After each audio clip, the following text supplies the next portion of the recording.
Hey guys, I was just gonna actually start prepping the E30 for some fresh paint, but I wanted to do a quick video on the E46's hydro handbrake that I put in this. So this is my E46 drift build that we're currently putting together. Wanted to just do a video just explaining how we put ours together and how easy it was, and how you don't need to do dual calipers. You can actually just hijack the existing rear brake calipers. Seeing being a drift car, you don't need rear brakes really. So the setup up here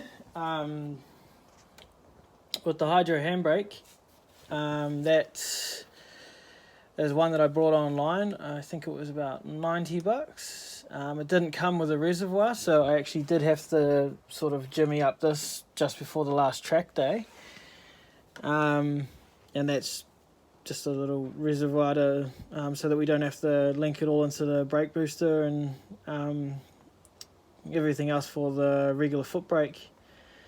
So pretty much what we done here was we got some braided lines. Obviously if I was to do this again, probably be a lot cheaper.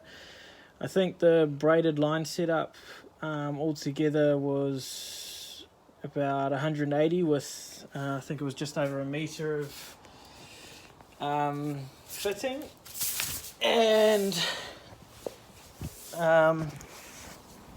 under here you'll pretty much just see that we've hijacked from the hard lines, just a sort of loop fitting there so that we can run a single line all the way up through there, up through the tunnel and up into the handbrake. And those hard lines actually pretty much just what you'll need is you'll just need to flare them and then have a hard line to braided line fitting, and then in here in the bonnet you'll pretty much just need a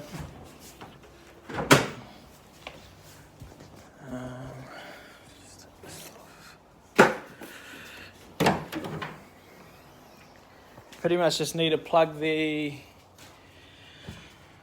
I don't know if you can see down there very well.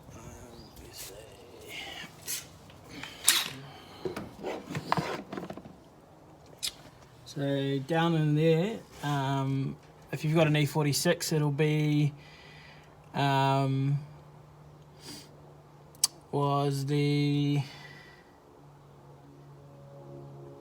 those two off to the left hand side there, sort of if you're looking to the rear of the car, it's where I've got those that bolt there, and then that was just the original plug that was sort of giving me a bit of grief, so I just plugged it up. Probably going to end up welding it, but it's just something for the time being. But yeah, once you've sort of hijacked the rear lines, and then bled your foot brake, and then separately bled your hydraulic handbrake, yeah, honestly it was pretty straightforward, and if I was to do it again, it would probably be so quick to mock up. One thing that we did sort of have to, you could probably get around it, but we did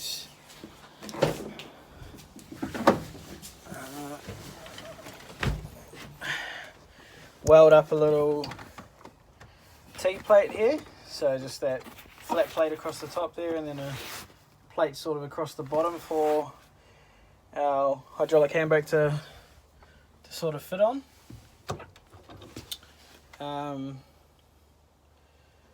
But yeah, and then other than sort of that hack job of a reservoir there, yeah, it was pretty straightforward. Other than that, like it's nothing major. I've seen like a whole bunch of dudes and stuff like that are putting on dual calipers on the rear so that they can hook a hydro into it, but if you're going out drifting, it doesn't really matter. I'll chuck a short clip from the last track day, and at an action and everything like that, and I haven't had any issues with it at the moment. Probably one thing that I would do is maybe somehow set up a short throw so that sort of you don't have to pull it so far, because at the current time, like sort of like, even though that's piss all really, but sometimes sort of in the moment and stuff like that, I might not pull it hard enough, and it sort of won't lock them up, and that's sort of the only issue that I ran into in the early stages, was not pulling it hard enough and thinking something was wrong with it. But you sort of just got to give it beans. But once you sort of warm up and stuff like that, the adrenaline and everything like that, that's sort of comes with it, you end up sort of yanking on it sweet. But I've still got the original drum handbrake set up there, so that's pretty good for sort of when you're just parked in pits or transporting it on the trailer, so it's sort of not in the way for anything at the moment with the car, so I might just leave it in. But yeah, other than that, that's pretty much the beans of it. Like once you've got your actual handle in place and everything like that, some of the ones online, maybe slightly more expensive, will come with a reservoir already attached to it. If I was to do it again, I probably would have got one of those, but I didn't really think about it, and I just saw $90 and just ordered it. But mocking up a makeshift res or even a permanent reservoir, it'll be pretty easy anyway. But once you've got your handle in place, got your reservoir in place and hooked up to the backside of the hydraulic handbrake, and then run a hose or braided line, you can, if you've got the gear for hard line, then it'll probably be just as easy. And just run that down and connect it too, because with, I'm assuming with most cars it'll be pretty much the same. The e46 rear brakes just run singles all the way to the brake booster, and I just pretty much hijacked it sort of just back here, just sort of under the passenger seat, because it runs just down the side of the tunnel, and just chucked two hardline to braided line pieces on there, and then pretty much just looped them around and put a T-tap onto it, and so that it comes up in one line up through the tunnel here. I could have drilled another hole or anything like that, but there's sort of enough openings to bring it up wherever. So pretty much all you need is handle, something to do with the reservoir with, two hard line to braided line fittings, one T-section, maybe 1.5 meters worth of braided line, and a fitting to go from your braided line into your reservoir, into your handle cylinder, and then just a T-section, a cross section, angle section, like one of these ones here to run it into your reservoir.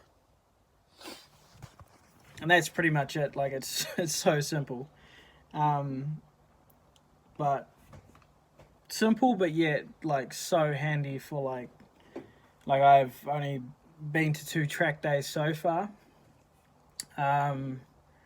but even just like playing around on the streets and stuff like that, prior to the track days with the normal handbrake compared to the hydraulic handbrake is like so much different, so much easier. So for how cheap it is and how easy it is to do, like I'm by no means a fucking mechanic or know massively about everything car wise and stuff like that, and obviously this build and everything has sort of taught me a lot more, and learning a lot more as I go, but it's so easy. So yeah, if anyone's sort of thinking about whether they want to do it or sort of a bit unsure, I say do it, because it's handy, easy, and helps so much on the track or wherever you're drifting. Anyway, that's just a quick video for that. I'm gonna jump on the sander and finish off the E30, and then I think I'm gonna chuck up a video or even a time lapse of sort of stripping that back, and then maybe see what the new color is gonna be on it. Sweet.